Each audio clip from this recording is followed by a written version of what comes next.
राजा गढ़ के बोला तारा बाबू कहे इतना तू बढ़ के। ए बाबू सुनो, चाचा का विधायक हमें तोहर राजा गढ़ के बोला तारा बाबू कहे इतना तू बढ़ के। तू तो हवा दानादार बोला का चाहिए सुना कि नहीं प्यार चाहिए नहीं थार चाहिए, हम हई राजबर हथियार चाहिए। नहीं प्यार चाहिए नहीं थार चाहिए, हम हई राजबर हथियार चाहिए।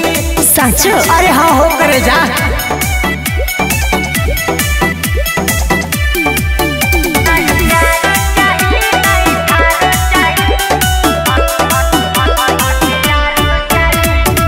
कौना जिला के हवा बाबू रंगदार हो, रखीला जानम घरे हथियार हो। अच्छा अरे सुनो, हाँ हाँ कौना जिला के हवा बाबू रंगदार हो, रखीला जानम घरे हथियार हो। हमके तोहरे जैसन यार रंगदार चाहिए। सुना कि नहीं प्यार चाहिए नहीं थार चाहिए, हम हई राजबर हथियार चाहिए। नहीं प्यार चाहिए नहीं थार चाहिए, हम हई राजबर हथियार चाहिए। अरे वाह,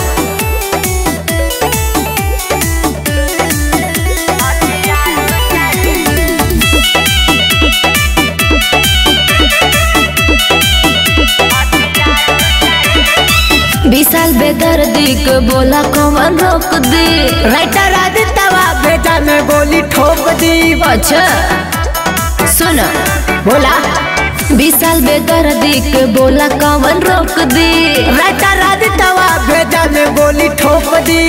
पूजा अब तो हरे जान सारा कर चाहिए।